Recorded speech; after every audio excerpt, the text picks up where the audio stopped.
Welcome to the CBS Radio Mystery Theater Archives, the only YouTube channel which has the original classic episodes of the CBS Radio Mystery Theater in order, with no ads. Thank you for listening, and now, enjoy the show.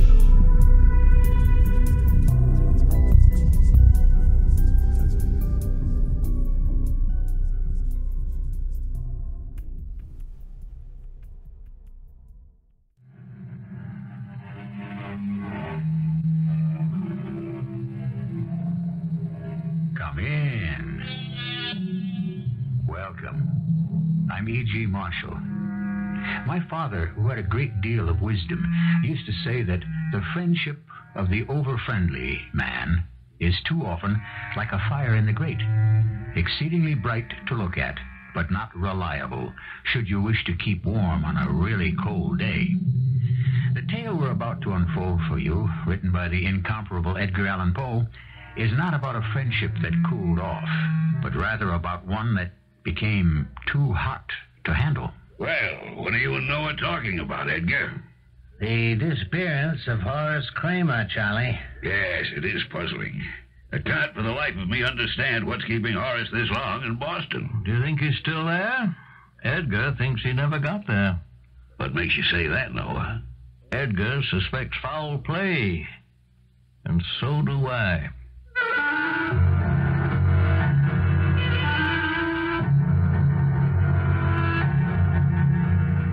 Our mystery drama, The Case of the Chateau Margaux, was adapted from a story by Edgar Allan Poe, especially for Mystery Theater by James Agate Jr., and stars Jackson Beck and Robert Dryden. It is sponsored in part by Buick Motor Division and Contact, the 12-hour cold capsule. I'll be back shortly with Act One. Have you ever thought what a lonely old world this would be were there no one you could call a friend, a good friend, someone who thinks as you do, likes what you like, and even more than that, likes to spend time with you, with whom you could share any confidence, anytime? So I suppose it's no wonder that in the small, isolated New England town of Mystic Falls, rich old Horace Kramer was delighted when a man his own age moved next door and became Horace's friend. The time is 1910, but let someone who actually lived through those curious and perplexing days tell us what happened. My name is Edgar. My full name is... Edgar. I grew up with that awful handicap, but finally, after years of kidding here in my hometown, Mystic Falls, Massachusetts, now everyone is settled for Edgar, Ed, or Mr. Edgar. I write, print, and publish the Mystic Gazette, our local town newspaper. And we've never missed a weekly appearance since my father started the Gazette 75 years ago. One day, I had a visit from Noah Greeley, the town magistrate. Have you heard the latest, Edgar? About what, Noah? Horace Kramer has disappeared. Couldn't be. I saw him the day before yesterday. Well, so did everyone else in Mystic Falls, but I haven't seen hide nor hair of him all day, yesterday or today. Noah, if you think it news that the richest man in town has gone off somewhere by himself and told nobody where he was going, I can't print that. Now, hold your horse's head. It looks like foul play. Oh, please, now, you know old Horace doesn't have an enemy in the world. He doesn't have a friend in the world, which is far worse. Well, you're forgetting Charlie Nash. I can't talk to you while that press is operating. I'll come back later. No, stay. I'll stop this run. Tell me what you know. All right. Day before yesterday, very early in the morning, Horace saddled up. Told his servants he was going to Boston for the day and that he'd be back that night. That's 15 miles. 30, there and back. No one I've talked to since has laid eyes on him. Have you just been sitting on this and doing nothing? What could I do? I only just got the news myself. No, Greeley, you're the magistrate. I checked Horace's servants, of course, just this morning. I asked, why didn't you tell somebody your master disappeared? What did they say? They told Charlie, they said. He told them, oh, it'll be all right. Let's wait and see who wants to alarm everybody. Maybe you're right. Something could have happened to him. I wonder what Charlie said. Speak of the devil. Good morning, good morning, good morning. How fortunate to find two of Mystic Falls' most prominent citizens together. Morning, Charlie. What are you two gentlemen cooking up? The disappearance of Horace Kramer. Yes, it is puzzling. I cannot for the life of me understand what is keeping Horace this long in Boston. Oh, you think he's still there? Edgar and I think he never got there. Whatever makes you say that? It's possible he met with foul play. I think you're both alarmists. Horace can take care of himself. He wouldn't put up with any nonsense from any highwayman. For one thing, he's too good a shot. Unless he was ambushed. Not only that, gentlemen. I happen to know he was well armed when he set out for Boston. Was carrying quite a bit of money with him to deposit. No, if you ask me, I'd say Horace is probably staying on in Boston.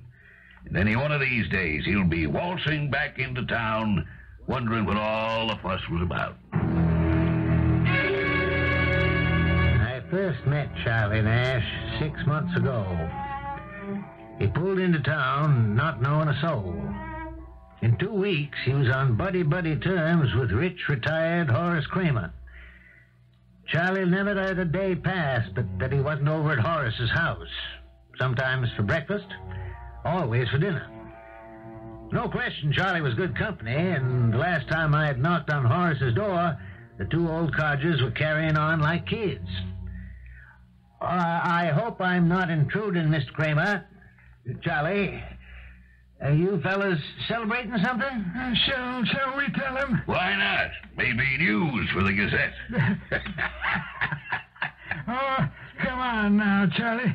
Do you think our little jollification is worth a headline? I'd rather be a headline than a footnote any day, wouldn't you? Edgar, we're just having a good time. Now, what is it, Edgar? What brings you here?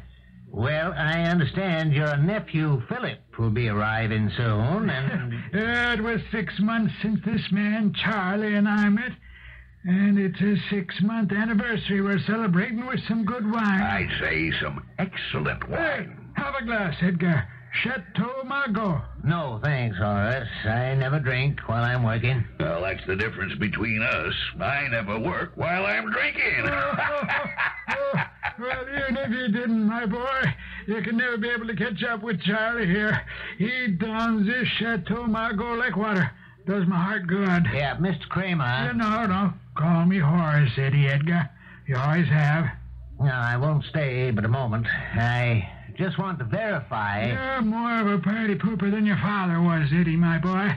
Come on now, have some wine. No, thanks, really. You know, Charlie, I knew this boy's father very well. Wilbur Edgar. He was a great parlor magician. Ventriloquist. Oh, yes. Wilbur Edgar was quite a practical joker. I mean, who else with the last name of Edgar would have given his son the identical first name? Edgar. Well, the boy's father used imagination, and I approve of imagination. Shall we remove the offending cork from another bottle? Edgar, let me tell you, when a man gets to be my age, all his old friends have either taken to their beds or died off. That pretty well leaves an older man friendless. Yeah, but I was fortunate. Along comes Charlie Nash here, drifting into town. Correction, I never drift. Yeah, moves in right next door. And I'll say his friendship has given me a brand new lease on life. Horace, I can say in all sincerity, you have done the same for me. Congratulations to the both of you. Charlie, you are by odds the hardiest old fella I have come across in all my born days.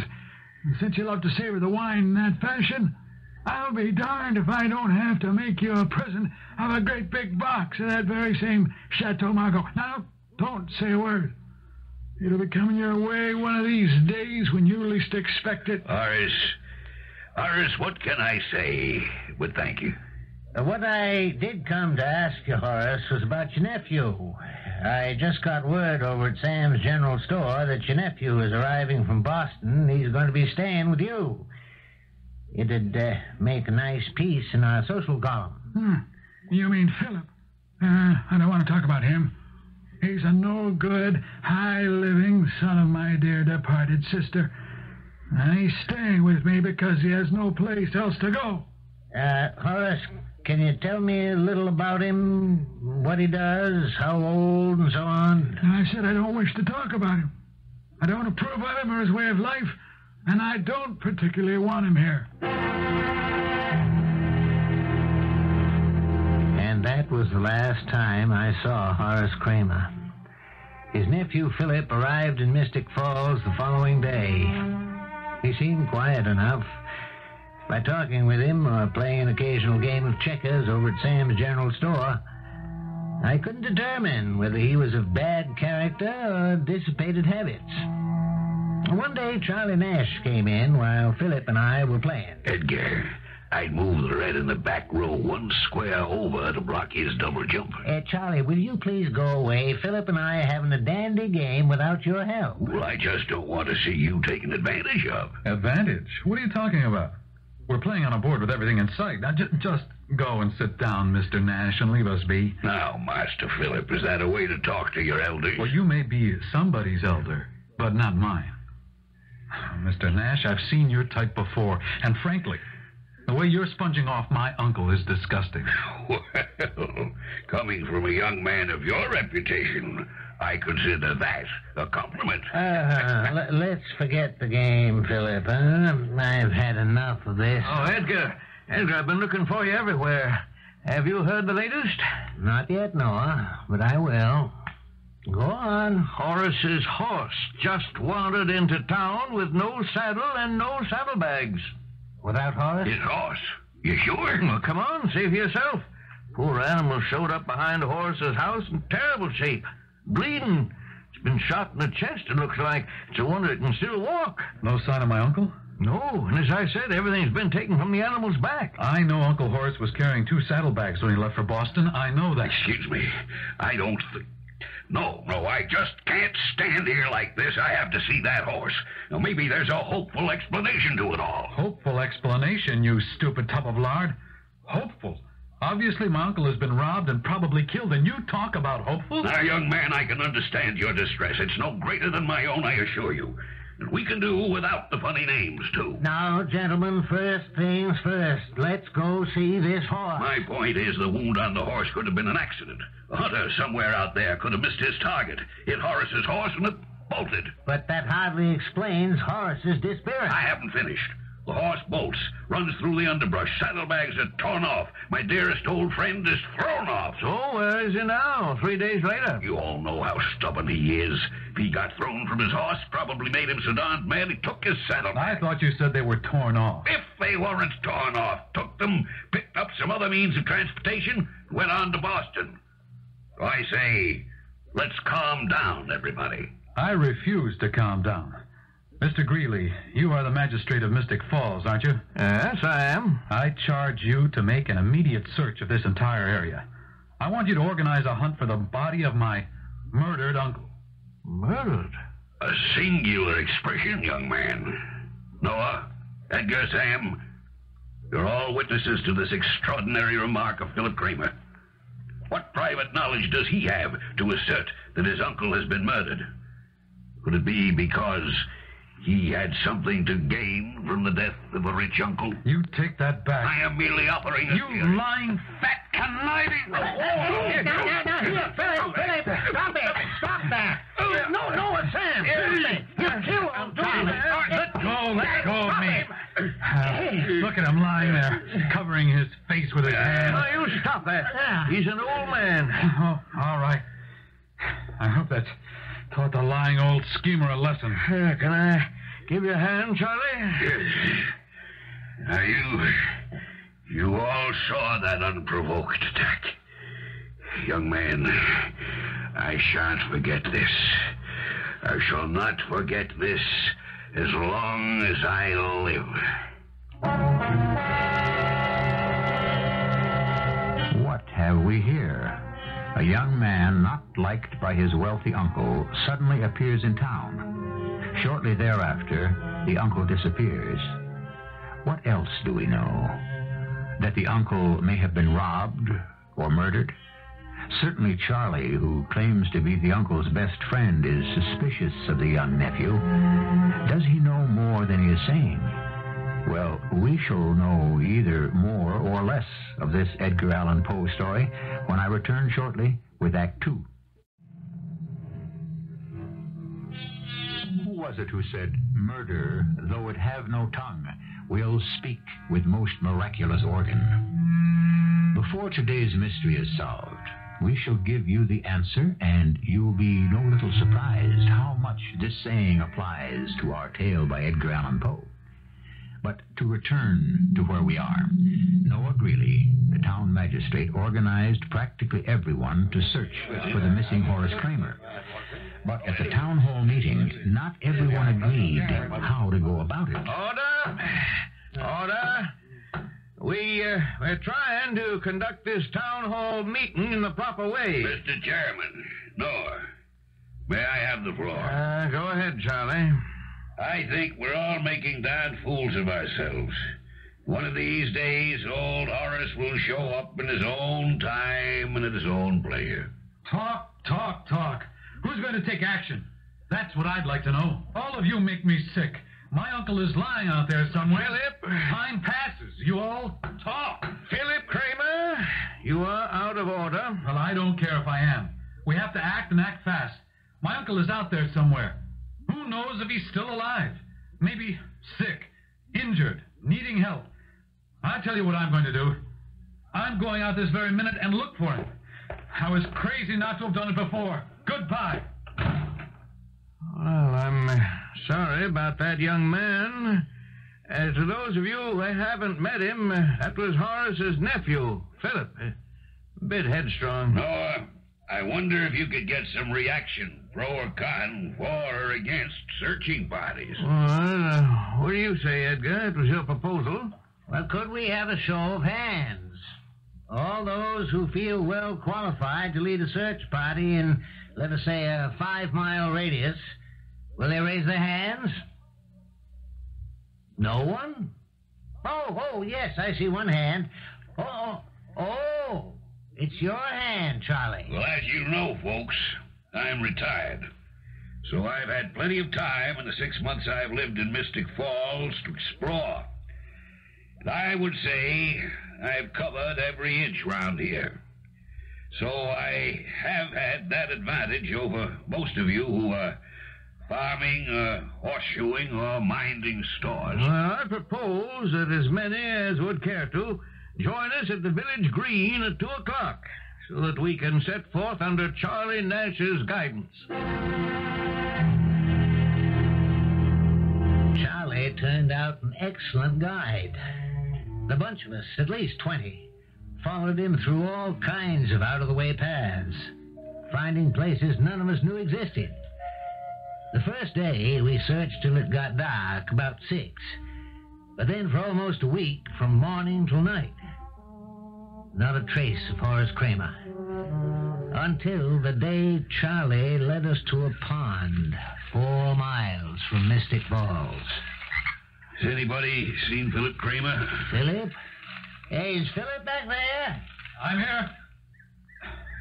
Edgar, I'd like to show you something. Look down there at those horseshoe tracks. See that little depression on the heel of each shoe? Yes, I do.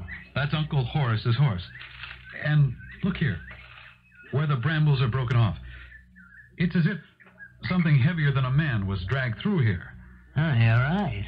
So it does. I'd look in that pond. Heavier than a man, eh? I suggest we have this pond drained.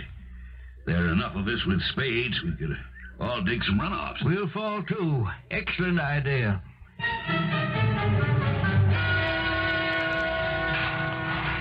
How's the digging going, Edgar?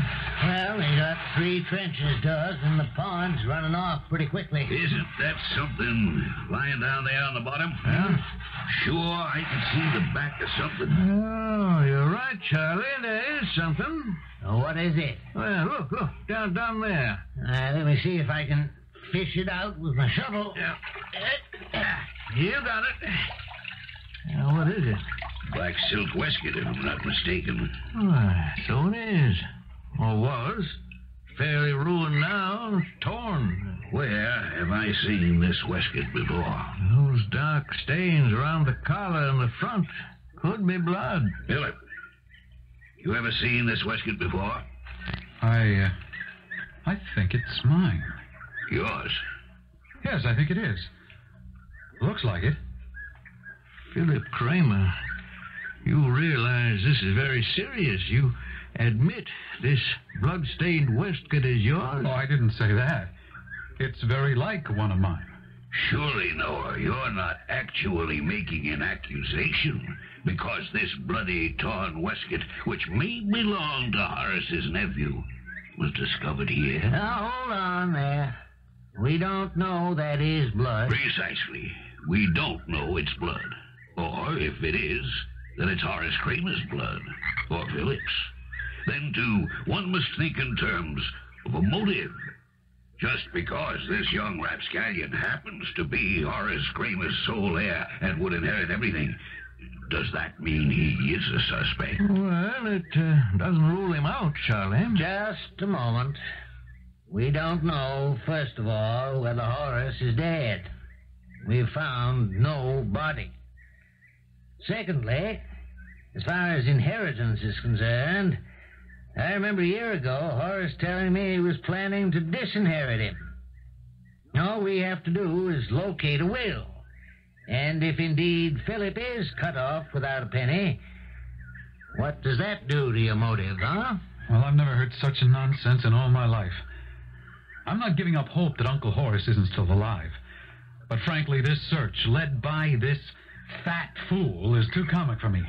For a week now, we've been traipsing through brush and bramble, and all we've got to show for it is a muddy waistcoat and no sign of my uncle. Well, I'm heading back to Mystic Falls. I've had enough. Philip, until I give you the word, I charge you not to leave Mystic Falls. Charlie, where are you going? Just thought I saw something lying in the road up ahead. Well, what is it? What are you putting in your pocket? It's a Spanish knife. Yes. There appears to be blood on the open blade, now that I look at it more closely. Now, does anybody know to whom this knife belongs? Oh, my goodness. Charlie, you know to whom it belongs? Yes, I might. But, I am not the one to identify it. Is Philip still here? Yes, of course I'm still here. What is it?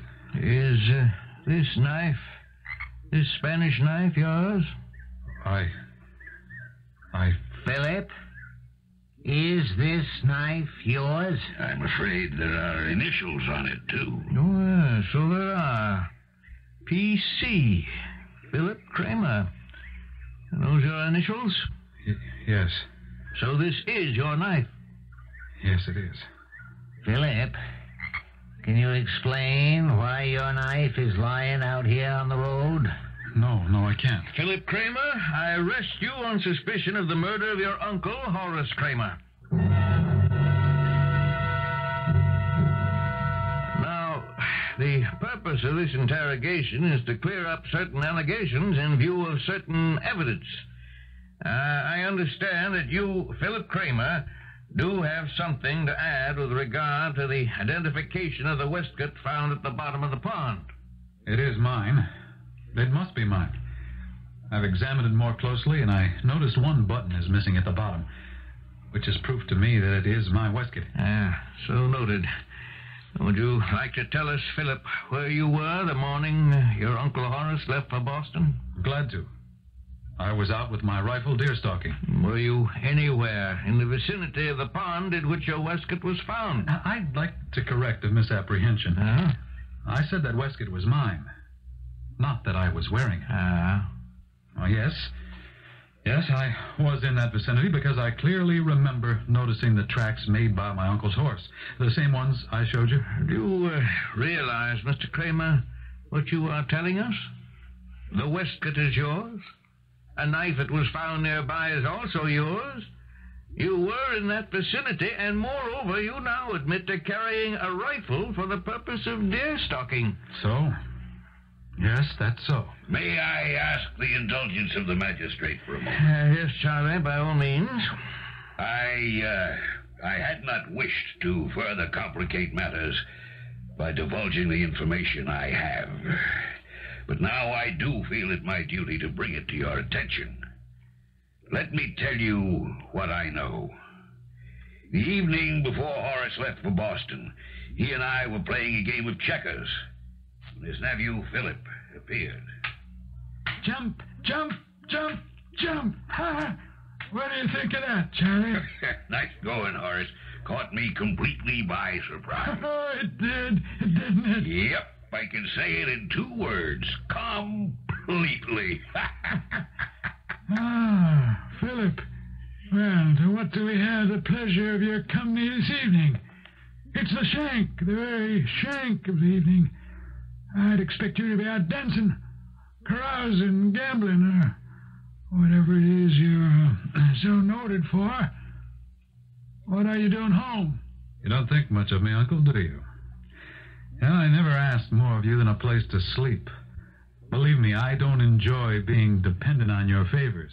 Well, just in case you're harboring the hope that because you are my only living relative, Philip, let me assure you, I am planning to revise my will, and your name will not be mentioned in it. I'm sorry to hear that, Uncle. I bet you are. Yeah, I've threatened such action before, but now, knowing you better, tomorrow I shall actually take steps. Yes. Tomorrow morning I'm off to Boston with 2 tasks. 1, to make a cash deposit at the Farmers and Mechanics Bank, and 2, to sign my new will.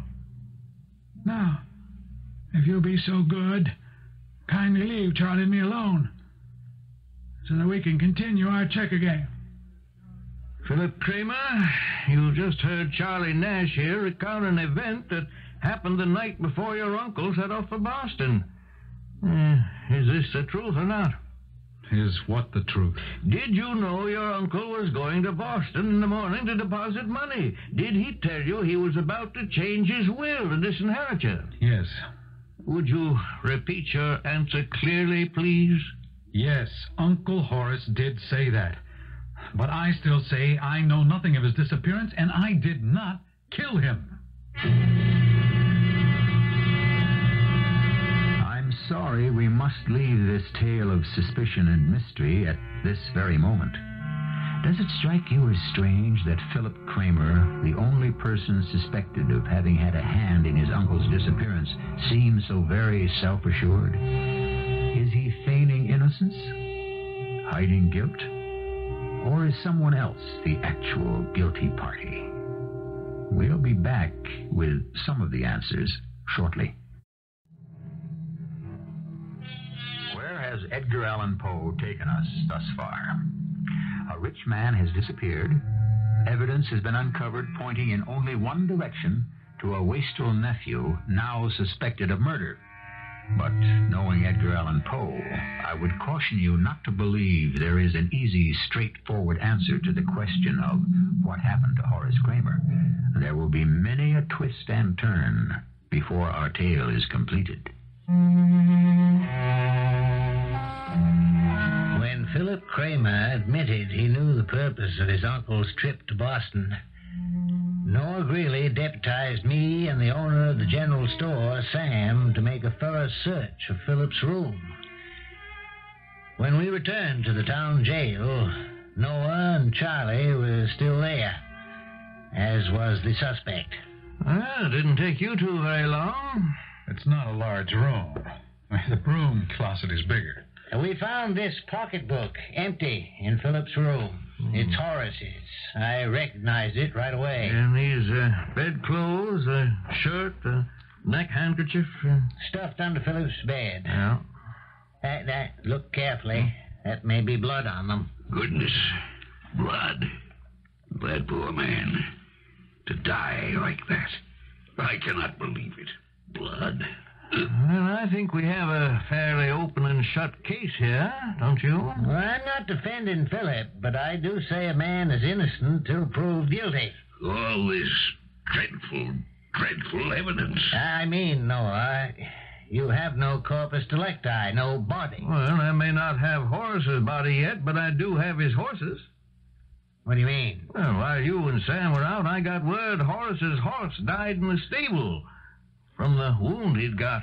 I think a post-mortem of that horse should be made immediately. You know, if it weren't for the fact that my uncle is missing, but there is some mystery there, I would say the lot of you are behaving like a comic opera.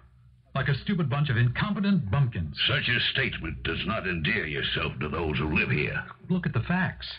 My waistcoat is found. Supposedly blood on it. Anyone could have put it there. Smeared it with anything. Ketchup. Then my knife turns up, also supposedly covered with my uncle's blood. Then sheets and shirts under my bed.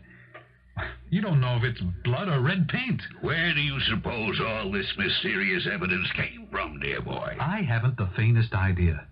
And if it were true that I did away with Uncle Horace, why would I leave evidence lying around or under my own bed? Perhaps you thought the bumpkins in Mystic Falls would never find it. Oh, a very poor joke and very poor taste, if you ask me. I'd say it's a good thing we don't ask you. Mr. Nash, I've had a feeling about you all along. I've been wondering if you really are all that concerned about Uncle Horace, or if your so-called helpfulness is an act. Are you gentlemen going to stand here and see me maligned by a man accused of murder, Sam, Noah? Hold on, Charlie. Philip is being held in custody on suspicion of murder. Nothing more. There's a lot of evidence, admittedly, still unproven. Oh, go do your post-mortem on a dead horse. It might interest you to know, my young city-bred friend, that should I discover the actual bullet that killed Horace's horse, it could inevitably lead us to the gun.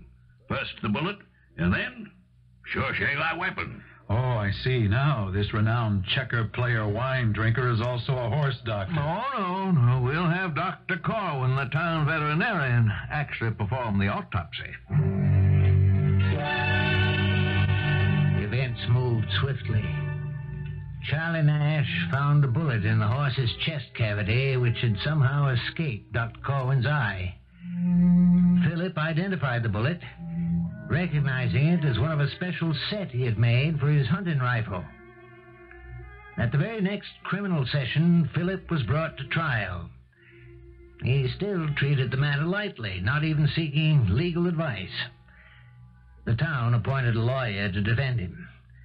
But confronted with this unbreakable chain of circumstantial evidence, the jury returned an immediate verdict of guilty of murder in the first degree.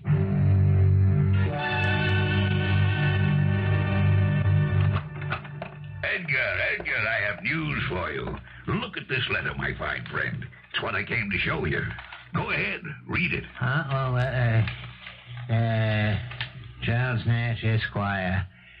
Dear Sir, in conformity with an order transmitted to our firm 2 months ago by Mr. Horace Kramer, we have the honor of forwarding this morning to your address a double case of CHATEAU MargauX, half a gross, 6 dozen bottles, Antelope brand. We remain, sir, your most obedient servants, and so forth. Well, that is news. Read what it says on the bottom. The box will reach you by wagon the Monday following the receipt of this letter. Yours, Milbracken and Company. Isn't that like dear, sweet, thoughtful old Horace? You know, we used to drink CHATEAU MargauX together by the quart. It was the seal of our friendship, as it were.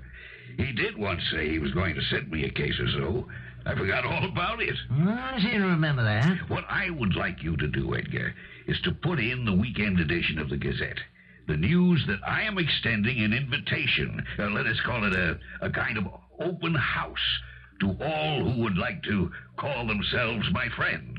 And When the case of Chateau Margaux arrives from the Millbracken people, then we'll open the pièce de résistance. Pretty close to half the town was at Charlie's on Monday. There was lots of food and drink. The case of wine didn't arrive till early evening. By that time, everyone was in a very happy mood. That is the biggest wooden crate I've ever seen. Lift it right up onto the table facing me. All right, everybody. Let's open up the case and see how far 72 bottles of Chateau Margaux will go. I can recommend it to you all. Come on, somebody, get a crowbar. Well, wait a minute. I brought a big hammer, Charlie. I can pry the box open. Good thinking, Fourth Estate. Always prepared to be print-worthy. Open it from the end that faces me, Edgar. Now, a respectful silence as Mr. Edgar disinters the treasure. It made Charlie happy to give orders to be the center of all attention. This moment was his dream come true. Charlie, surrounded by friends and neighbors, all waiting for what Charlie would give them. Suddenly, the top of the huge box flew open, and from inside, there sprang up into a sitting position, facing Charlie, the bruised, bloody, nearly putrid corpse of old dead Horace Kramer. He seemed to look right at Charlie with his sightless eyes. Then, suddenly, slowly, the corpse spoke.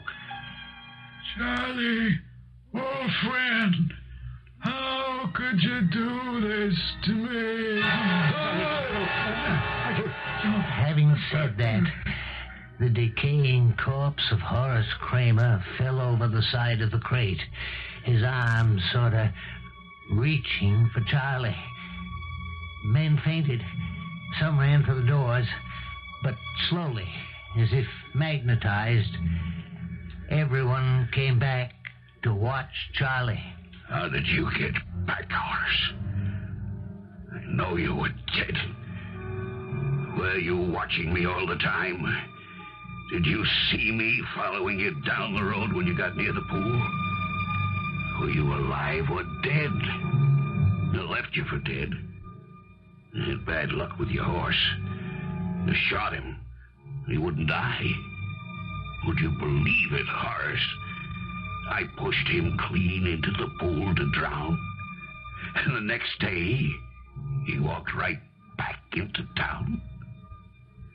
It wasn't easy to cover my tracks. I had to plant all kinds of evidence so my friends would think it was your nephew. Horace, it wasn't easy at all.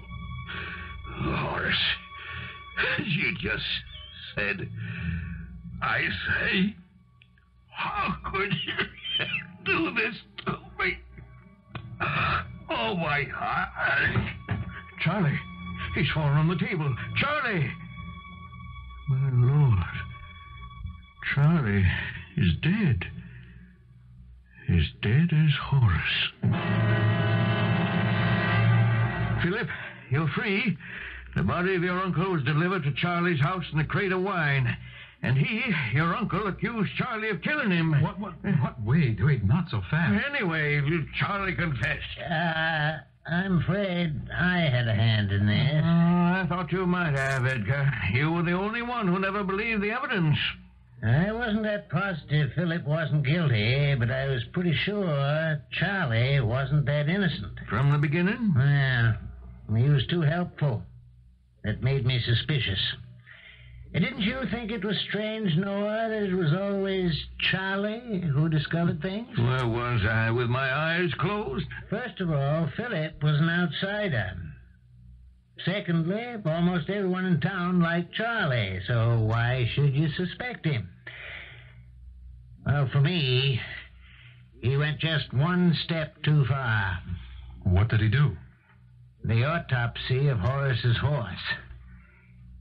Even with Dr. Corwin right there, it was Charlie who found the bullet. But he palmed that bullet That bullet never went near the horse. There was a bullet hole where a shot had gone in, but another where it had gone out.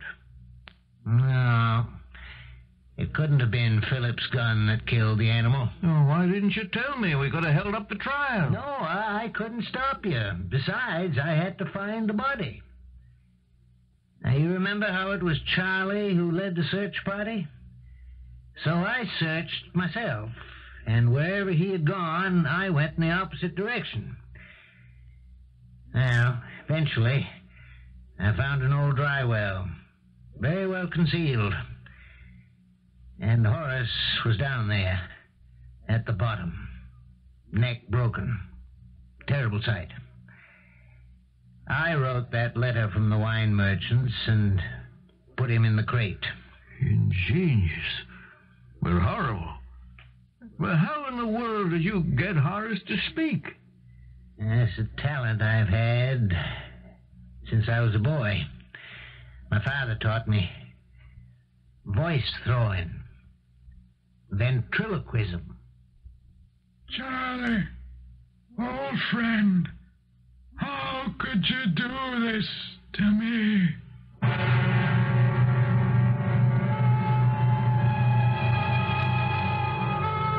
And so ends one of the great horror stories from the prolific pen of that master of the macabre, Edgar Allan Poe.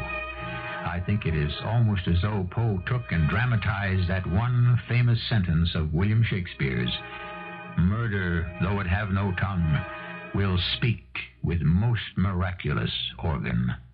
I'll be back shortly. It is said that Edgar Allan Poe is the founder of the modern detective story. But I think he goes far beyond that, bringing together the strangely imaginative and the grotesque. A torn waistcoat, a bloody knife, a bullet. On these few objects, Poe hangs an entire plot of villainy and bizarre retribution. Man has always been fascinated by objects. Writing about their criminal use is called detective work. Studying and analyzing objects is called science. But one doesn't have to be a scientist or a PhD to enjoy a good mystery. Our cast included Robert Dryden, Jackson Beck, William Griffis, and Lloyd Battista. The entire production was under the direction of Hyman Brown. This is E.G. Marshall inviting you to return to our Mystery Theater for another adventure in the macabre. Until next time, pleasant dreams.